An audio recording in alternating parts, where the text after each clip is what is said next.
Hello, everybody. My name's James. Welcome to another Planet FPL Clash of the Correspondents. And this week, we're looking forward to a big encounter at the bottom of the Premier League ahead of blank game week 27. Firstly, let me introduce you to our Brentford correspondent, Tom Medd. How are you, Tom? I'm good. Not too bad, mate. Not too bad at all. Good man. And let me introduce you to our Newcastle United correspondent, Simon Bibby. How are you, Si? Yeah. Sorry, I had to just get that out there. It might come up later, it might not, but I'm really good, James. Thanks. You have no intention of bringing CotC up in this podcast, but we were just talking about Newcastle fans taking blow-up cats to Stratford on Saturday. Tom, I must start with yourself. The last time we spoke, I promise you, I said, next time you're on, mate, you've had COTCs with Man City, Chelsea, Tottenham. I promise you an easy one. Have I delivered? Well, I'll tell you on the weekend. How do you feel about Brentford at the moment? We last spoke to you obviously before you went to Man City. Since then, it's defeats at City, defeats at Arsenal, which shouldn't be overly unexpected. At least you had the draw with Palace, which kind of stops the run of defeats. Losses.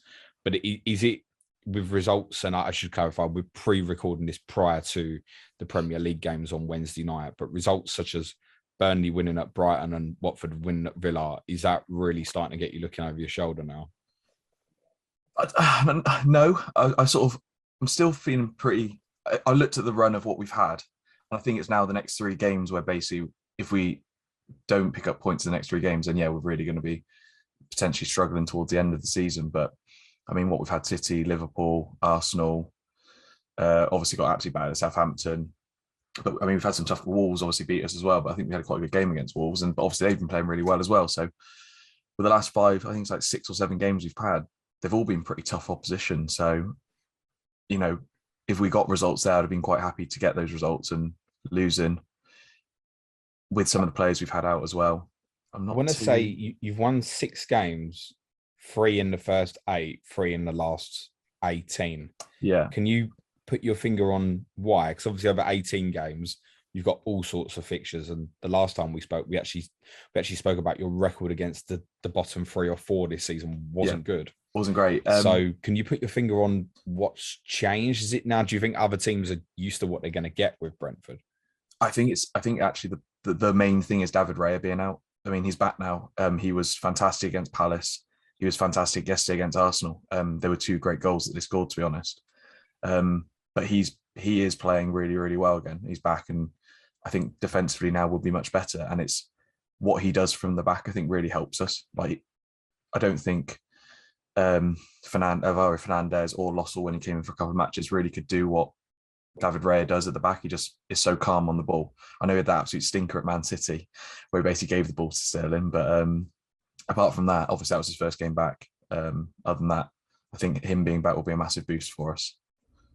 Your timeline fits. So he'd obviously not been available since game week 9 when you lost at home to Leicester. So it was 3 wins in the first 7, which were all against sides chasing the top 4 at the moment, in Arsenal at home, and you won at West Ham and Wolves. The games won since then, all at home: Everton, Watford, and Aston Villa on January the 2nd.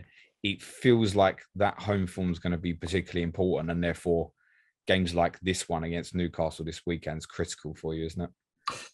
Yeah, I think the next 3, what we got, obviously Newcastle, Norwich, then Burnley. And I mean, I think if to be honest, I think we've got to win at least 2 of them. Otherwise, it could get a bit tasty towards the end of the season for us. So when you're saying that, you must be looking over your shoulder, really, then. Yeah, I mean, you're thinking, if we don't perform it, if we perform it, fine. If we don't, I think it's one of those where, I mean, after these 3, we'll see where we sit. But it's gone from being, I think, not comfortable, but doing relatively well, where we got a point per game, where it's starting to fall below that. Yep. And obviously, once you start to fall below that, it all goes a bit to shit, really. So yeah, effectively, when you're below a point per game, you're looking at trouble. When we last spoke, you were kind of 23 from 23.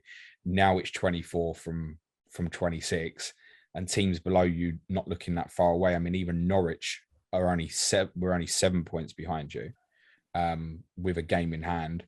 We don't, as I said, know the results of what Burnley and Watford did on Wednesday night, but if they've had good results and closed that ground. Similarly for you though, Si, I mean, if you go to Brentford at the weekend and win, you leapfrog Brentford, and then it's no looking back, is it? We do. Yeah, I mean, that's the vibe that's coming out of the club, is looking upwards. I'm still a bit apprehensive given the injuries we seem to be picking up. That's the only thing I think that's potentially going to derail us between now and the end of the season. But to be honest, I've seen this show before. Every season we tend to like start poorly in the first half of the year.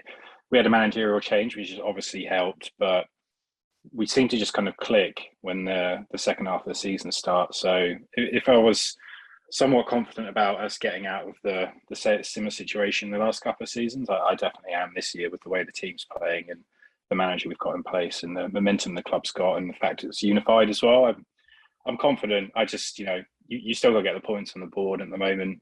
If Burnley pull out another couple of shock results, we're right back in it. Yeah, no, absolutely. But I think things like the performance, not just the result at West Ham, but the performance as well, thoroughly deserved the draw. And I think, like what you said, missing the personnel to kind of then be without Trippier and Saint-Maximin after the previous couple of results, you think, oh, will it change again? Yeah. But the performance was still great, wasn't it? Yeah, it was really good. And you factor Wilson as well. That's probably our three best players. Seeing as you can't really rate Bruno as one of our best players yet, seeing as he's only played a combined 10 minutes, if that.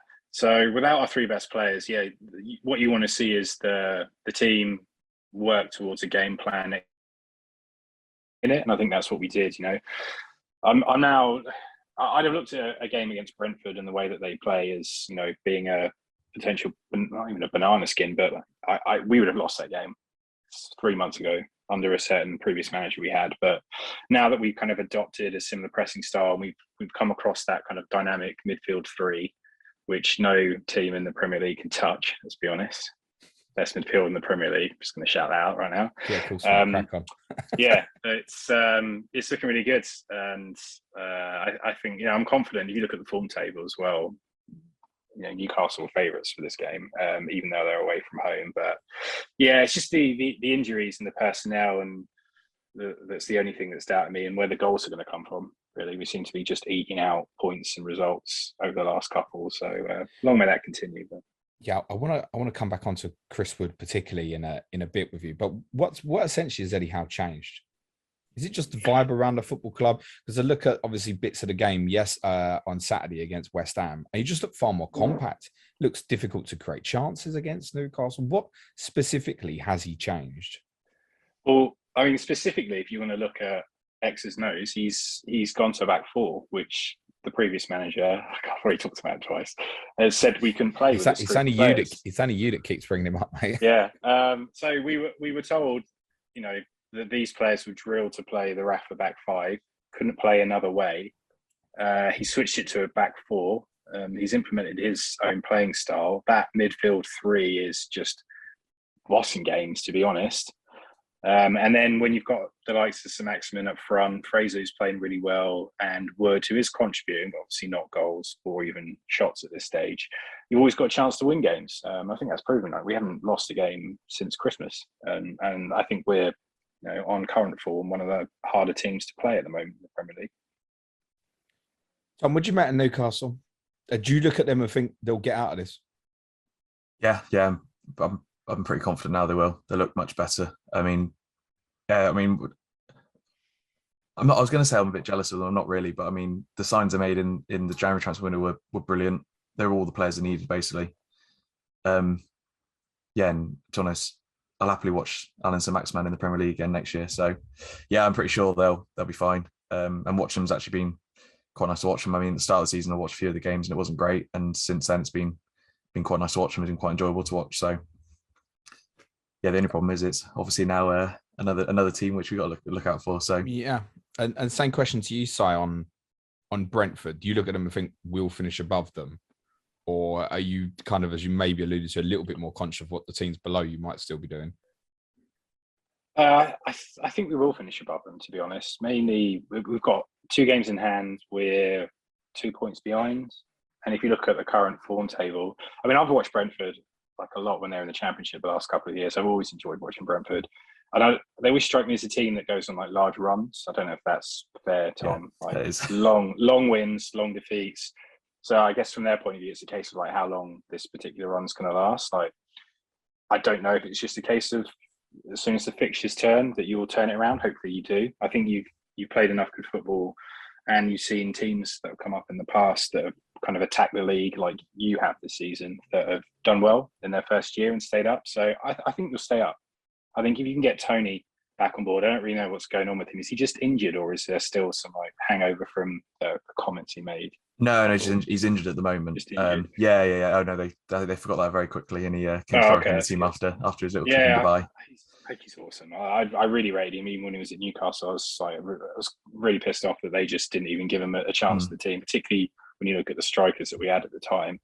Wasn't even given a minute. Obviously went out on loan again, and he's kind of fought his way back, and he's now proving that he kind of deserves to be at this level. So I think if you get your front two back on side, and if you say your goalkeeper is impressive as well as distribution and everything else, I think you'll be all right. I think there's 3 worse teams than Brentford in the league this year. That's what I'm hoping for. Is it as simple as that with Tony? I'd not even give thought to obviously the comments he made when he was on holiday till obviously Sai brought it up, but he's not played since, has he? Yeah, no, he played. Was it the Wolves game? Was it before the Wolves game? I can't remember exactly when. I can have a quick check, but he has been playing. He has got, it's like a calf injury, I think he's got at the moment. Yeah, I think it was like but yeah, I think it was the Man City game was the first game he hasn't played. I'm trying to think when that was though. I don't know what timeline is on that. The first game after the holiday break was, did he play at Everton in the Cup? Yeah, I want to say he did actually. Now you're saying that, I don't know. I'm sure he did. I think he did as well, actually. I'm pretty certain he did. Yeah, I'm pretty certain he did. I'm sure he did play at Everton. So I think, legit calf injury. But him coming back, in fact, let me rephrase that. Is he still in your FPL team, Tom? Yeah. Is that because he might be back next week and that's what's continually been happening? Or are you looking at this run, Newcastle, Norwich, Burnley, and covering you for game week 30 and thinking, yeah, shit, I still want him about? I mean, I couldn't really show my face if I got out Tony and a Momo, who I still also own. I couldn't really show my face on Twitter if I got rid of them both before Newcastle, Norwich, and Burnley, could I? So, yeah, I mean, you could have done it before Arsenal away, though, or Man City away. Yeah, I could have, but they sat nicely on the bench for those two, so that was fine. No, I don't know. I still think there's more to come from Tony, as I've said in previous pods. I think that he's not being allowed to play in the position that he wants to play, which is sitting in the box and score goals. He's had to do sort of the dirty work of getting back, but with players coming back to fitness and obviously the mighty Christian Eriksen coming hopefully in sometime soon, it just gives us a bit more, allows him to go and do what he does and allow other people to go and do that work and the creative stuff in the middle. I'm expecting with Christian, because I know time recording was another planned friendly penciled in for him on Monday the 21st.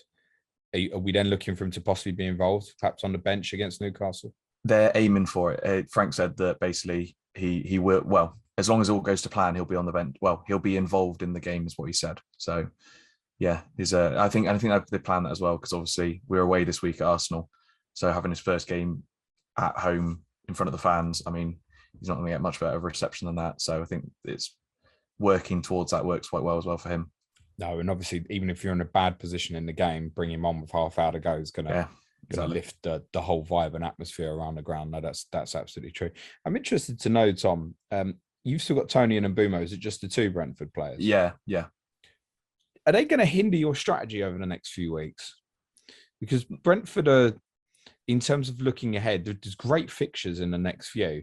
Yeah. But kind of a weird team for people, I think, to go and buy from new, unless free hitting or wild carding specifically, because they're never going to double. The only physical double that you could have left could come about is if Everton reach the FA Cup final, which I don't suppose many Evertonians think is going to happen at this moment in time. They're banging trouble as well at the moment.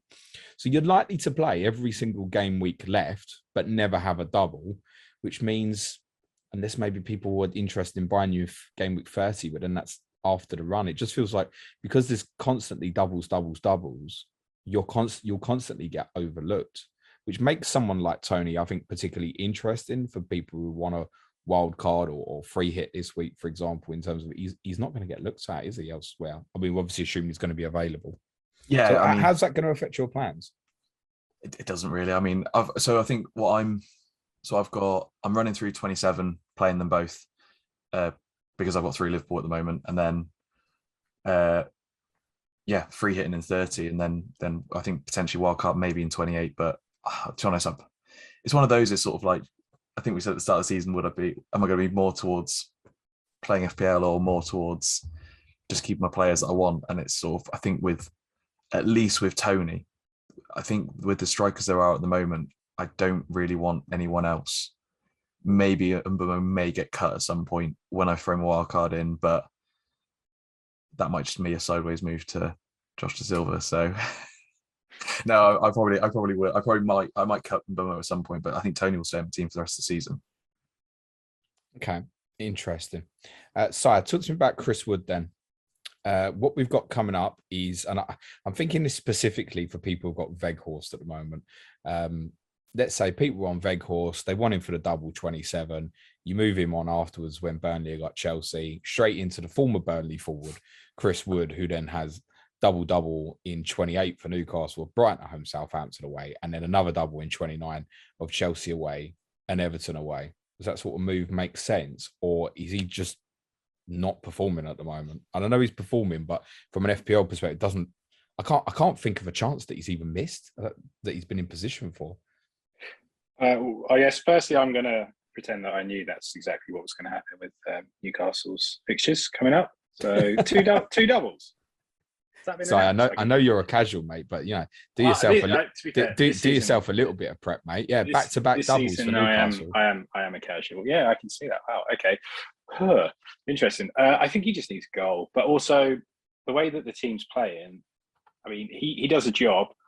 Eddie Howe's recognised that, and I think possession for us keeps he does the shithousery things like occupying defenders and stuff like that. Well, he's not lost since he's come to the club. So in terms of like the team, that's great. In terms of FPL, maybe he just needs a goal. I don't think he came in the best of confidence. He'd only scored 3 for Burnley this season. Has had a couple of little injuries and has been in and out the team for that reason. But he's one of 3 or 4 players or something like that that's consistently scored 10 goals in the Premier League every season. So that's why we paid the money, was essentially to buy 7 league goals. And there's still time for him to get there. Looking at the fixtures and the fact that if we can start to play to his strengths a bit more, I think Fraser, I'm not disappointed in Fraser, but I think he would have been the natural one that should be supplying Chris Wood with the type of chances. And he has given him a couple, but just the way that we're playing in terms of the press and the counter attack, I don't think he's like a natural fit for the type of team that we want to play in. Could him and Wilson play together if Wilson comes back for the end of the season? Maybe, but I think that's Wilson's spot. And it's a gamble over the next 4, those double doubles. I think if he scores against Brentford, I think I might take a punt on him. I might look to move one of my other cheap forwards on and bring him in. So I think you got to wait for that first goal though. The double double is hard to resist. I think certainly. I mean, if Crystal Palace were to lose to Stoke as well, you'll also be in the same position of Brentford in terms of a fixture in game week 30, which is currently scheduled to be Crystal Palace at home, which is a decent fixture as well. So if people are kind of lacking on chips and you've got a forward who's got double and then covers you blank game week 30, I think people are going to look at that. And I think it's particularly the Veghorst one. People might go, yeah, I'm going to switch that now. I'm just going to keep running through with the doubles. Similar price player. So this is why I come on this Clash of the Correspondents, James, so you can tell me all this like excellent information about my own players. No, it sounds smart. I think Chris Wood's XG in a Newcastle shirt so far is 0.73 in all of his Newcastle games. But that's what I'm saying. I can't even think of him missing a chance. He's had one big chance, so I can't remember it. It was a header against, I want to say, Everton. What was it, the game before Everton? I remember it because it was Everton. Maybe it was one of those 2 home games. One chance, and he kind of just, instead of going back across the keeper, he headed it the other side. He could tell like the confidence was lacking. He just went for, right, I've got to get this on target, and went straight to the keeper. That must have been his big XG chance. But yeah, I think he takes one chance, one goal, and he might be off and running. And to be honest, with the injuries we're getting, I think we're going to need him to at least chip in with a few goals, not just do the kind of off the ball work that he has been doing well. Tom will remember one of the 3 goals that he has scored this season for Burnley. He has already scored against Brentford this season. But if not, would Sire, Alan Saint-Maximin, at time of recording, we don't really know where we're at from an injury perspective, but he was absolutely on fire ahead of the West Ham game. I think the reports at the time of recording seem to suggest that he probably will be back and available for Brentford. He's the one to go for, really, though, isn't he? Yeah, he's a striker, so it depends on what your setup is, really. There's a couple of players I'd like to mention. So Saint-Maximin, the obvious one. I've said it before, like just owning him in your FPL team is brilliant, because you want to watch. You want to watch him. You know you're going to get 90 minutes of entertainment out of him. You might not always get points, but FPL points, but like you come away from it just thinking like, oh, that was just fun to watch. So yeah, I think it's a knock. I think he just he got kicked around a bit in the last game against Villa, and that was the reason he missed the game. Doesn't sound too serious. Whether he can come back for the Brentford game, I would expect him to play. I think there's a quite a long gap until we play Brighton in Gameweek 28 on the 5th, and he's obviously not away for internationals and stuff. So I think he'll play. But Joe Willock as well, like he's really started to turn his form around. I think it's really interesting to look at the stats of some of our players and some of the things that they're doing. Like individually, they're actually like leading some of their categories. You've got Saint-Maximin, who's twice as many successful dribbles as anyone else in the league. I know Joe Willock is like really up there in terms of ball progression. So like he's kind of identified, or I should say Hal's identified kind of a role for him within that midfield. Joel Linton's just become a beast. I think the turning point, I was chatting to you the other day, was the Kieran Clark sending off at Norwich.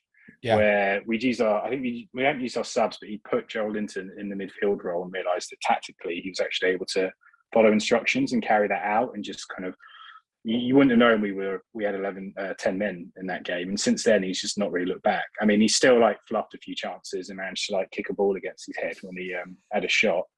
But you can kind of forgive him for that stuff when his roles change. But like, if he actually ever discovered like how to score goals again, seeing as he was, a forward for most of his career, like what an unbelievable play he might turn out to be if he can ever actually kind of convert chances. He's remarkable, Joel Linton, brought in for £40 million to solve your striking issues. And who knew the real solution was actually just to play him outside of the penalty area would solve all the issues. I mean, to be honest, even that, where he kicked the ball into his own face against Everton, it just summed it up. I mean, again, he was absolutely outstanding in that game. But as soon as you put him in a box, it's like someone ties his shoelaces together. Yeah, I know. And you think with the confidence he's getting, the love, the support, and everything else, maybe he's just shit at shooting. Maybe that's just it. He just can't a composure thing or something. It's got to be. Yeah, to be honest, I used to work at Spurs for a bit, and the only other player I remember seeing that had like a similar kind of skill set to him was like Moussa Dembele. More skillful than Joel Linton is. Joel Linton's more physically dominant than Dembele, but like that like raw power and the ability to turn, and just like no one can kind of stop him when they kind of get going with the ball. And it's that transition game that really excites me, that Hal's managed to unlock with our midfield. And like even Shelby's like physically looks up to the challenge now. And it's funny, like everyone's screaming for like Bruno to get in the team, but like at the moment, which of those three do you take out, or do you potentially move Willock out of his position? But then if you put him too far forwards, he's going to lose that kind of ball carrying. So it's a tough decision. I think while we're not losing games, I don't know. I think Bruno might continue to sit on the bench. It's hard to see him getting in this team, and like which role he would take out of the quarterback that Shelby is, the kind of destroyer and powerhouse that Joel Linton is, and Willock, who's the ball carrier. Like, fuck me, I can't believe I just said that about those three players. If you just said 3 months ago that I described those three players as that, it is quite laughable, because listening to you say it makes me feel like you might still get relegated listening to that. Actually, no.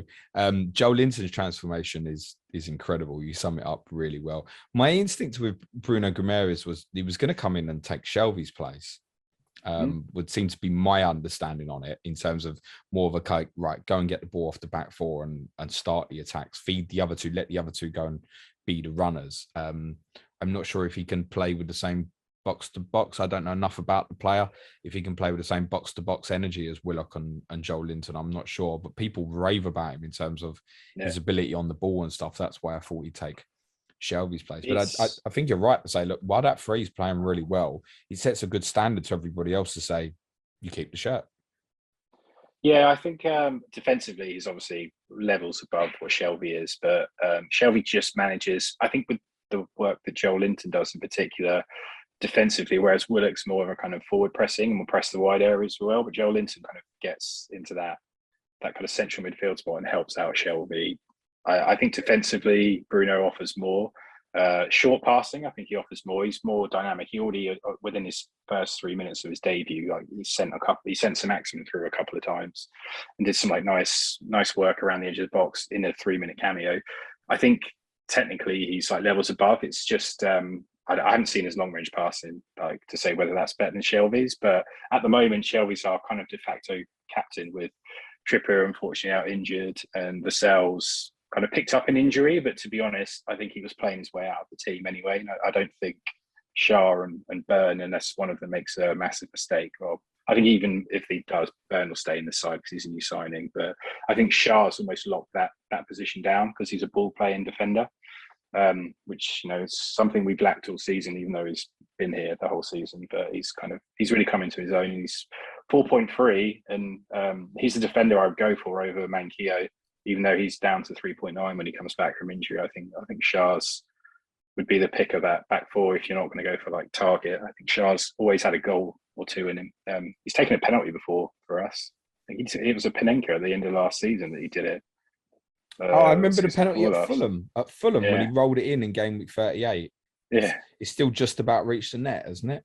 Yeah, it's cheeky as fuck. But he's got it in his locker. Like, I don't know if he would take penalties in this team. Like, would he? Maybe. I don't know. It's been so long since we had a penalty that Wilson's not taken. I couldn't tell you. Chris Wood has taken them for Burnley. That's true. I think they'd give it to Wood. I think so. Yeah. You're right. He'd take the penalties. So you think Shah's ahead of Lascelles, and we're saying what Dan Burns obviously.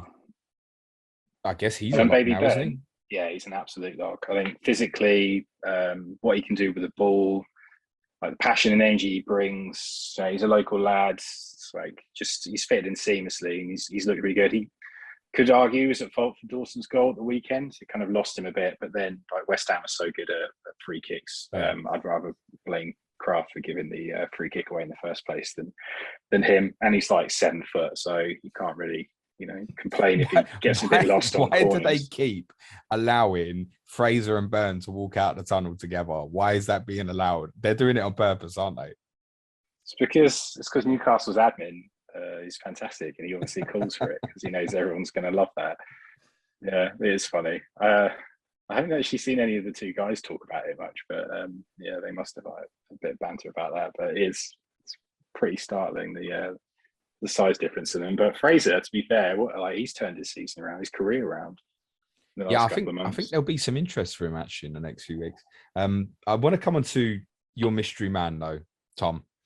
I now know, and I've not seen a lot of the Arsenal game from Saturday, in fairness, but I now know from the fact that he got put straight back in the team. Yeah, that he's important. Yeah, I realised that already. Talk to me about Josh Da Silva, mate. Yeah, I mean, I think personally on the weekend he was one of our best players. He just does everything really. I mean, he pushes forward, but he gets back and defends where he needs to. I saw that obviously Jensen played yesterday and Janel got dropped, which I thought was a bit of a surprise really, because I thought they'd allow Da Silva to play forward more. He can just do a bit of everything. I mean, they played a behind doors friendly, the one that Ericsson played in last Monday, and he scored a hat trick. He just and every goal's different. I mean, the first goal is a chip, the second goal he scores from left footed outside the box, and the other one's I think 1-on-1 takes on the keeper sort of thing. He can score goals. He creates. I mean, I think in the game yesterday he created the most key passes for us and everything. I'd say personally he's one of our best players from a talent point of view. And yeah, I'm really excited that he's back. I think he'll be really important when Tony's back as well, allowing him to go and sit in the box and do his own thing. At the moment, You said 3 weeks ago, though, you wouldn't consider him over Mbumo because, I mean, Mbumo's now 5'2". Yeah, I mean, De Silva's 5'3", and Mbumo is, he looks like still going to play OOP up front, right? yeah, definitely. I can't see it. Whistler played really well yesterday, actually, I thought. He had a couple of chances himself, but I think that Mbumo still keeps that place, and at 5.2, I mean, if you want a really cheap midfielder that isn't Jacob Ramsey, then yeah, he's still a good option. Playing as a striker and with De Silva in the team, I think that makes him a better option. And I guess what we're thinking from here now, then, if we say he's going to play now, I think it looks like we've obviously Norgard and Eriksen's going to take Jensen's place when he's ready, right? That's probably how it looks. Yeah, I think so. Yeah, and then have De Silva playing more of a sort of defensive role and Eriksen playing more attacking.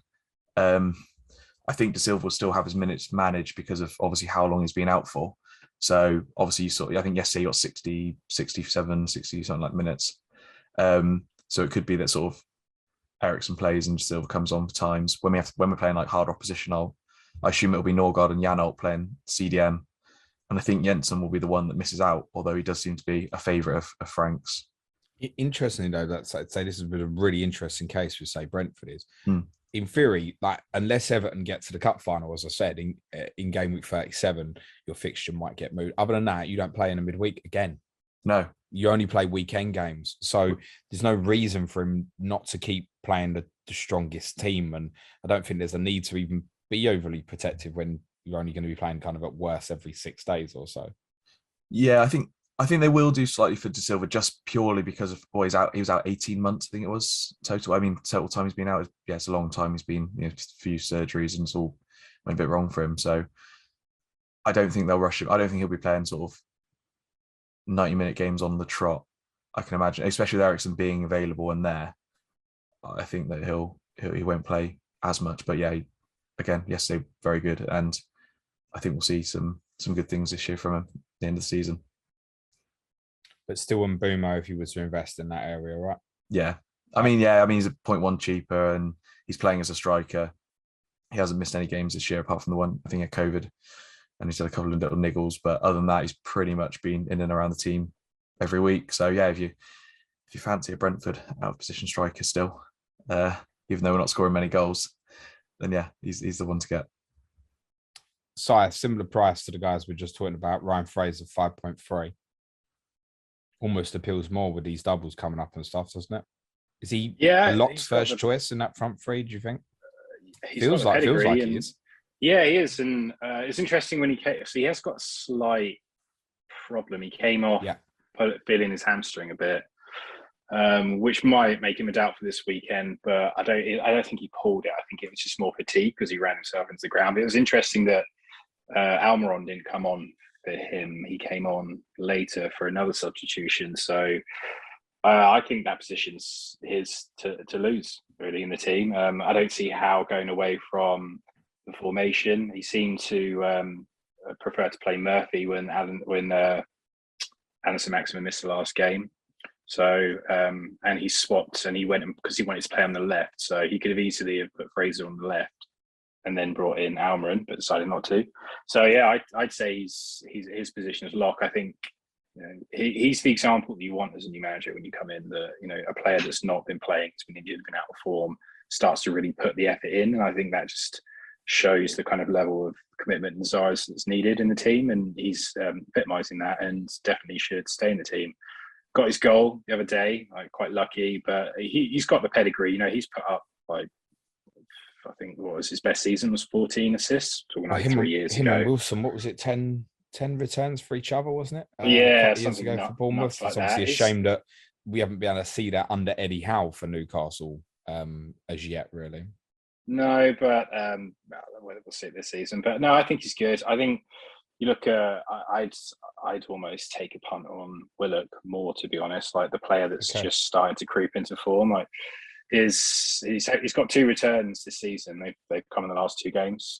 He got no assist last year, but he got one against Villa for the free kick, and then he got one against and got a goal against West Ham, really nicely taken. But that's the sort of goals he was kind of scoring last year.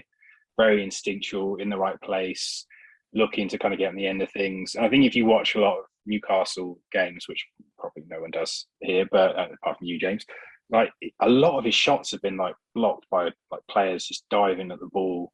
Like, and like you can tell he's striking it well now with confidence. He's just been a bit unlucky.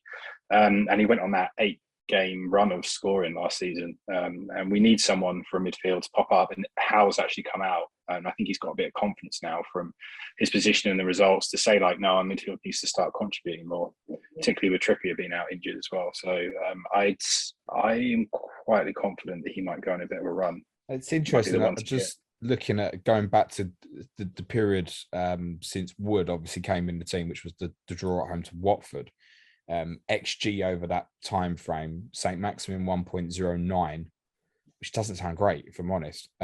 Joel Linton 1.08, one blocked by his face. Willock 1.02.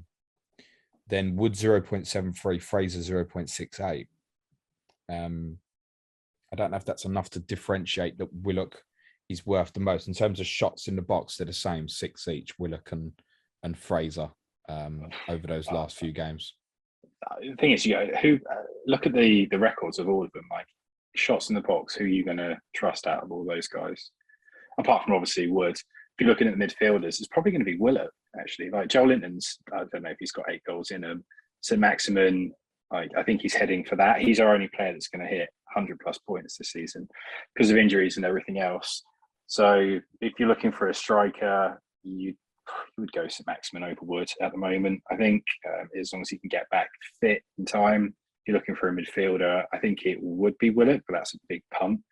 But one that I might take, depending on like where I'm looking to move some players around. And then if you're looking at the back, it would probably be Shaw. It's such a shame that Trippier's picked up that injury because he was just the catalyst for this run. In that period, Tom, that we're talking about there, going back to Newcastle's draw with Watford, I want to say that was game 22, I think. There's one Brentford player has got a higher XG over that period than any Newcastle player. Do you know who it is? I would guess Christian Norgard.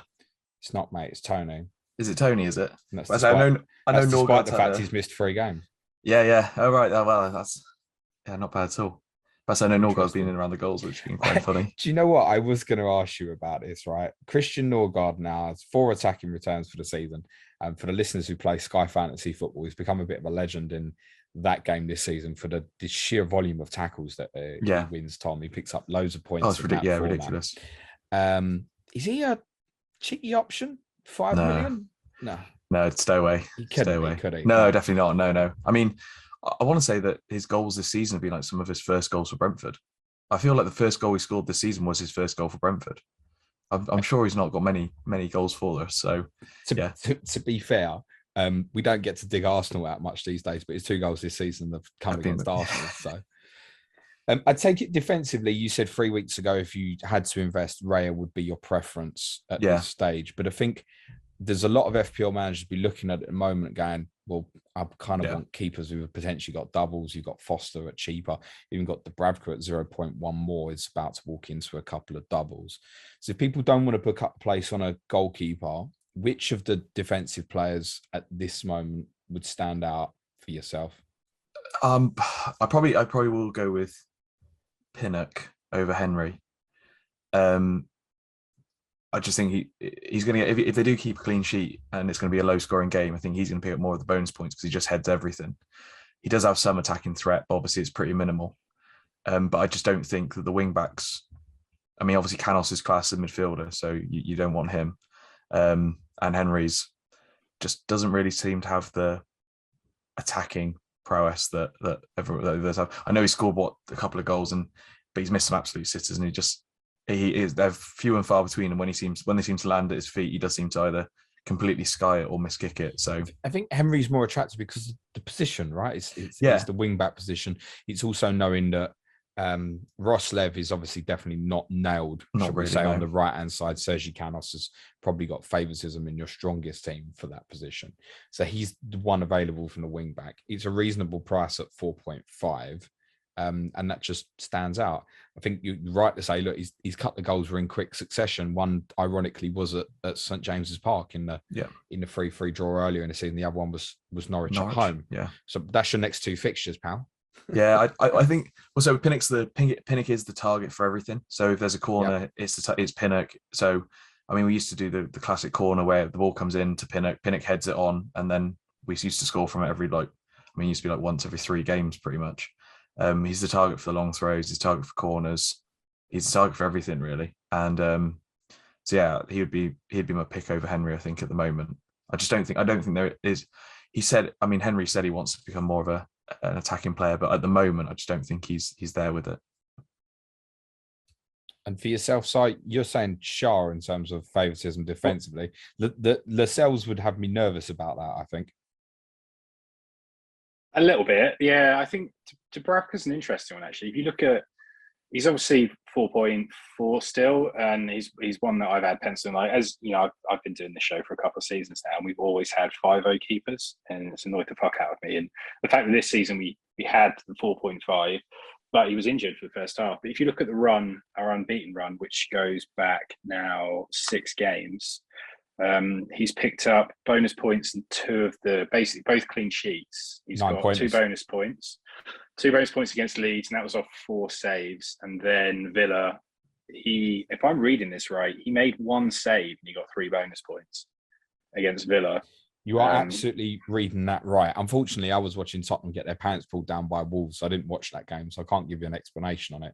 But, it was a shit game. It was a terrible game, like in terms of like goal mouth chances and stuff. But I mean, 1 save, 3 bonus points. So what you're really looking at there is the way that we're set up now with our defence, and particularly with Trippier out the team. You'd say if we keep a clean sheet, there's a good chance that 6-pointer is going to be 9. On the reverse, he's only hit 2 save points once, and that was in the 3-1 defeat to Liverpool. So he's not going to make a lot of saves, but if we do manage to get a clean sheet, then he might be the one to go for, particularly if you're looking at moving. Like at the moment, I've got De Gea and I've got the Ramsdale as well. So I don't want to spend 10 million on keepers. So it might be that I shift De Gea to him for Arsenal. Well, not next week, but potentially afterwards, depending on what Arsenal's fixtures are, because I have not looked. You might be looking at a bench boost 29 if you go down that route, mate. Oh, okay. Can you get me back on Clash the Correspondents? We can talk about it.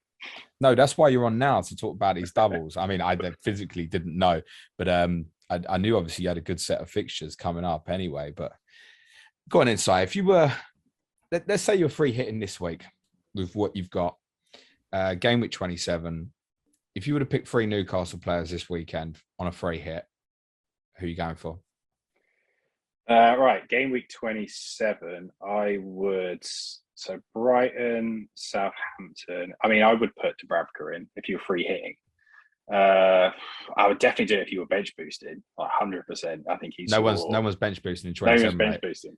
Okay, nah. Well, I mean, I might just bench boost in 27, but I'm kidding. I'm joking. I don't think you will, mate. With Liverpool not playing me. Nah. Okay, that's a good point. I'm not bench boosting this. I take it a lot of hits. I would say Dubravka's a good shout. I think Shah stays in the team for the next 2, at least the next 1. Dan Burn is definitely, actually, Dan Burn's only 4.4. He's a lock, so he might actually be the better one. I don't know if he's going to get more returns than Shah. Like, Shah likes to maraud forward and kind of have a crack outside the box. People want the safety, don't they? To know that their player's going to play, and I think Dan Burn is safe. Target is a lock at left back. It's a shame Manquillo is going to miss one of the games, and I don't think you'd want to bring him in for 28 with Chelsea as the first fixture, and then Everton away, so 2 away games. So I mean, fucking hell, Trippier was fit that run. Trippier for that run, honestly, it's such a shame that he's injured, because I think he would have been a real gamble. Can I ask you at him? Is he better now than he was when he was at Spurs? Like, since he's gone to Atletico Madrid, because he just looks like he is. The experience that he's got, he just came straight back into that team and was like, even when things weren't going right in the first couple of weeks and we lost to Cambridge in the cup, like his like mentality is just, it is what's changed our season around. I think just having him in that team for that run and scoring those goals, obviously. But he just all-round play was like I think unbelievable. At Tottenham, in terms of his crossing and his delivery and stuff was always extremely good. Defensively wasn't great, and actually his last season at Tottenham, he was actually after the World Cup year in Russia, actually wasn't very good. It's worth saying that everything I've seen since in that position over the last 2.5 years has been a lot worse. But he's definitely, since he's gone and worked for Simeone, has obviously improved his defensive side of his game massively. I watched all of your game against Everton, and he stood out like a leader on the pitch. Yeah. Already. So he was already captain, wasn't he? Yeah. He captained the Villa game. And he went off because so he's already in there ahead of Shelby. So Shelby's now, I'd say, like our third captain. And to be honest, the way like Dan Burns playing and shouting and leading the back line, I think he's already kind of positioned himself in that leadership group. But yeah, I think defensively, like we've looked pretty tidy, and I think just with Bruno and who he's going to replace in midfield, I think Willock's goal is going to keep him in the team, and I think he offers something that maybe Bruno doesn't. And I think you're right. I think Shelby's the obvious one, and he could also, to a certain degree, do what Joe Linton does, but I don't think he's got the ball carrying ability that Willock has, and particularly with Wood not firing, and if Saint-Maximin's out, I think we need Willock and what he does in the team. So I would say he's probably more of a lock than the other two. Fraser, if he's fit, I think is a decent option. But if Saint-Maximin's play, I mean, if he's fit, I'm 100% getting him in just for the sheer bands of what he could potentially do during that period. Saint-Maximin's right on radar. I think for myself, I think Ryan Fraser's he's interesting. I really want to watch this game this weekend to have a look before 28. I think Ryan Fraser could be really interesting at his price. You're obviously bigging up Willock as well, which is interesting because there's a few people might be frustrated with certain assets in and around that price, like Michael Elise and a few other players. So I think Newcastle players will be on radar. Saint-Maximin with the back-to-back doubles is definitely going to be of interest. And the amount of points that we score over an FPL season, like at best, we're maybe a return every 2 games, and you've got 2 doubles in a row. So you're right. If there's a player that you think is locked, the likes of like Willock or our defenders or keeper, I think you're looking at a return plus a few extra points and potentially some bonus on top, and their prices are friendly. So for a free hit as well. Am I right in saying you still haven't beat Brighton since they come up? And I know there was that mad stat was knocking about that I don't think you'd beaten them. I can't recall if that's changed. It's probably true. We drew 1-1 early in the season. Because interestingly, from the 2 doubles, that's your only home fixture, isn't it? Is Brighton. And then the reality is Southampton away, Chelsea away, Everton away at the moment. He's not the worst fixture. I think similar to what I've said about, 3 teams in this league that you would say, like, technically and ability wise, weren't too far ahead of us, but just the tactics and the way that they play football, I would say would always beat us, would be Brentford, Leeds and Brighton. I'd kind of put them in a similar kind of category of the way that they press and the type of football they play. We just couldn't keep up with them, but I don't think that's the case anymore. You saw we went to Leeds and won, and that out of every result we've had, I think that's probably the most surprising one for me. And I don't fear that Brighton game, particularly after what we saw Burnley just do to them at home. So it might be that we catch them at the right time. So that fixture doesn't really hold that much fear for me. I think it's potentially a good one. It's just a case of like, are you gambling on goals or clean sheets? Because with Newcastle and this current team, it's still a bit on the fence as to like whether you're going to get returns at either end. But for the price and definitely on a free hit, I would have at least two in there. Just filling up. If Manquillo gets fit, is he first choice at right back while Trippier's injured? Yeah. The way Howe wants to play, a lot of the, as you say, we're quite narrow and compact, and he's always relied a lot on his fullbacks. And I think Kraft just doesn't have the ability, and he continuously kind of gives away stupid free kicks and stuff. It's not really his fault. I would class it more as a kind of like he plays better in a back 3, I would say. So Mankio's definitely our backup. I'd say Mankio's our backup on either flank. So if Target, he filled in for Target. Although Dan Burn could technically play there, but I don't know if and he played there for Brighton. I don't know if Howe would do that unless he wanted to put him out there and bring the cells in and have a kind of almost like a makeshift back three, or if you're going to put Kraft in, that's essentially 4 centre backs. But let's hope that day never comes that we see that lineup. Mankio being fit would be really handy. Yeah, 3.9 to know he's going to go back in. You can use him in the doubles if you want to, and then just leave him and forget about him. Trippier's not expected back till May, as it stands. I think Callum Wilson's going to be kind of similar period. Tom, he's sorry. No, I was going to say he's got 3 assists and a goal this season, so that's he's already got his best FPL. All right, that's him. That's him done then, probably. All right, cool, thanks. I think if Mankio's going to play, he's the one, isn't he? 3.9. Yeah, you'll get a nice price rise out of him as well over the next 2 game weeks. Well, if he gets in the team, if he gets in the team and gets a result in the first double game week, people will steam into it in the next one, and then you can just ride that out until you wildcard. I think there's a lot of people got their fingers crossed who's going to play against Brentford at the weekend to get that knowledge. Tom, I'd say if you were free hitting this week, I can probably guess which 3 Brentford you'd go for, but go and prioritise them in terms of importance. In fact, just who would be second after Tony if Tony's fit. Yeah, I mean Tony obviously. Probably go. Because we're playing Newcastle, I'd probably go attackers rather than defenders, to be honest, because I think the way they've been playing, I think they probably will score against us. So I'll probably go Mbomo and then probably go Josh Da Silva, actually. But then, I mean... Wow. I think it could be potentially a quite high-scoring game, because I don't think our defence has been particularly great recently. And I think that... but Ray's back. Ray's back, but I mean... conceded 2 at Arsenal and 2 at City. It's not disastrous. I mean, the last game at St James's Park was 3-3, so there's a... you don't know what's going to happen. So Ray wasn't in goal for that, was he? No, he wasn't. No. I think we'll be better, but I think there could be a few goals in it. I think we'll concede on the weekend. The way they've been playing. I mean, if Saint-Max is back as well, then what do you think, Si? Is he going to? We're getting to prediction time. Set it up, lads. Set it up. Yeah, go on. I mean, Tom, you're the home team, so.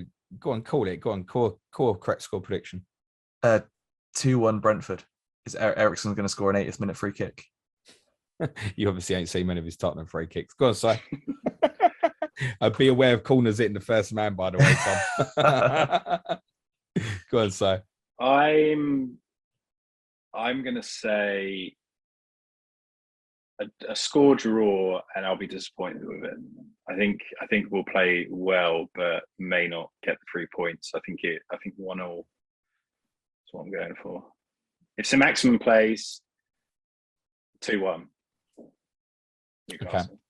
Okay. Before I tell you my prediction, Tom, there's another question I want to ask you. Remember what I said to you in pre-season after the first time we recorded with you? No, I don't. Don't worry, it's not bad. It's not about women or anything. I told you to make sure you enjoyed the season, no matter what. Mm-hmm. Are you still? Well, I mean, I'm currently wearing a brand new Eriksen jersey I just bought which I wasted. No, I didn't waste. I spent very, very wisely on. No, it's been great. I mean, it's been good fun. I'm really happy with how we're playing. I've got myself a bit annoyed over. I mean, I saw Mika Richard taking a punt us the other day saying everyone's hyped us up too much, basically, and I was just like, with the lowest budget team, with one of the smallest squads, I mean, what do you expect? And he said that we're overhyped, and I was like, I mean, it's just an easy dig to have at us, but I mean, when you look at the fact that we have a very low budget, we've spent very little money. All of our players are pretty much from the Championship, apart from, I mean, Christian Eriksen. We're having a great season, playing really well, and if we ended, I mean, they've said, and the directors of football have said before pre-season, if we get relegated this year, it's not a bad season for us. But obviously the aim is not to get relegated, and the way we're playing at the moment, I mean, coming off the run of fixtures and form we've had, I think we'll be fine, to be honest. So yeah, I'm enjoying it. I think you'll stay up still as well, mate. I think we said it right at the start. This little period you've got, massive. Yeah, we're always. It's a common joke that we have in my household that we're either really shit on the way up to Christmas or we're really shit after Christmas, and so we've been really shit after Christmas. So it's only a turnaround soon. So, okay, noted. So I take it you think your team will stay up now? Yeah, as long as we don't get any more horrific injuries to kind of, because we've still not got the biggest squad. No, you'll have to bring that £40 million new signing into the team, won't you, instead? Yeah, if he can, he's got to work his way in there, isn't he? Like, we can afford to. I mean, to be fair, actually, like, looking at the bench the last couple of games, like, apart from that striker position, it's really not bad. It's like the squad now and players playing in their correct positions, even the ones coming off the bench are playing well. So we can avoid injuries, get a couple of players back maybe a bit earlier than expected. I think we'll be fine. We really need to be kind of safe before Gameweek 35, really. Like, we need the points wrapped up and to be cruising. That's Norwich away in Gameweek 34. Then after that, we've got Liverpool, Man City, Arsenal, and then Burnley away on the last day. So we're kind of looking to kind of really this run of the next 6 games. Got Chelsea away, and every other game is kind of teams we can beat, take points off. Burnley away on the last day. I was just looking at yours as well, Tom. Leeds at home last day. Yeah, as well. I mean, they're still right in it at the moment as well, aren't they? Because I mean, with Leeds, they're capable of beating anyone today, but they're capable of losing to. How'd you lose 3-0 at Everton at the moment? I don't know, but they managed it. They're still in trouble as well. It's just like it's going to be an exciting end. And I to be honest, I think of all the teams down there at the moment, including Everton, Leeds, and stuff, I think you're definitely getting out of this, mate. Yeah, I think so. I think we've got the experience of doing it the last couple of years. We'll end up 12th, 13th, 14th. Like we always do. Honestly, I wouldn't be surprised if you do. I do think you stay up, Tom. I think them home games are crucial. But even looking right at the end, last 3 fixtures, Southampton at home, Everton away, Leeds at home. I think if you need stuff right at the end, that might be helpful for yourselves. Is the fixture run game week 30 to 35, though, if you don't do anything the next 3, looks quite scary. Yeah, it doesn't look the most enjoyable. You're nose diving at that point, potentially. The good news is, though, as well, Tom, unlike everybody else, and I think it is everybody else, you haven't got to play City or Liverpool again. So that's an advantage in itself that you got those games out of the way. I am, prediction-wise, I'm going to predict Newcastle to win 2-1 at the weekend. I just think form is with you at the moment. So I think everything around the club feels right at the moment. And I think Tom's team needs one to bounce off someone to turn at the moment. And I'm gonna bet you to go there and win, actually. Is that the first time you ever picked Newcastle to win? I saw your jaw drop. To be honest with you, it must be. It probably is. Yeah, it's fine. I still haven't had one where he's predicted Brentford to win yet, so that'll come at some point. Your fixtures have been harder, though, Tom. Just to be fair, wait till you've stayed up for 3 seasons. He might throw you again. I just thought you right out, Tom. Maybe I'll get you on before you play Tottenham in 34 again. I might tip you to win just to jinx it and stuff. I just think, I mean, you're one of the form teams actually in the league at the moment, Si, over the last 5-6 games. So it's more on that. And I think while you're on it, win the games and you pull yourselves out of trouble. I think Brentford are bottom for form. Is that right? Bottom of the table? I wouldn't be. I think, yeah, because I mean, even Norwich won a few weeks ago, didn't they? So yeah, and Watford and Burnley won as well. So I mean, yeah, it's not often that we're one of the form teams coming up against another team. I think we'll have a dip. One game we won't play up to our level, and it will go wrong. And then it's whether Howe can kind of readjust and the players can refocus. But I just think there's so much collective unity and the drive to get results. And I've seen it in previous seasons, and this team is better than it's been in previous season, and the manager is better than it's been since arguably Benitez, or potentially before that, in terms of the type of football that we're playing. So yeah, I'm confident this weekend, confident going forward that we'll stay up. Yeah, we're bottom of the form tables of the last 6 and the last 10 games played. So yeah, it's all going pretty well the last few games. I think people still got your shout on though. I think exactly. That's the right attitude, Tom. I think people are worried about you. But I still agree with what you said a few weeks ago, that there's 3 teams at the moment possibly inferior. I think Burnley is the one that if Burnley get their act together, then I'm a little bit worried for you. That result was nuts. That was like, that even got me a little bit worried, seeing that result against Brighton, because I thought they're fucking gone, even though they've got all those games in hand and like pull out a 3-0 away, and they looked good for it as well. Listen, winning 3-0 at Brighton is impressive. And sort of speaking to Brighton fans, they said that's the best team that's come to the Amex this season. So make of that what you will, right? Tom, Si, thank you both so much. I said to you both this wouldn't go on longer than 45 minutes. 59 minutes later, we're still going and could probably do another hour quite comfortably. Tom, where can everyone follow you on Twitter, mate? I'm FPL Dummy Tom. And yourself, Si? FPL_footballer. Good stuff. Thank you both so much, guys. Good luck for game week 27. Next week's Clash of Correspondents, I can confirm, subject to a potential Wi-Fi issue for one of our correspondents, will be Aston Villa versus Southampton ahead of double game weeks for both in game week 28. Other than that, thanks again to Tom and to Si. Cue music, please, man child.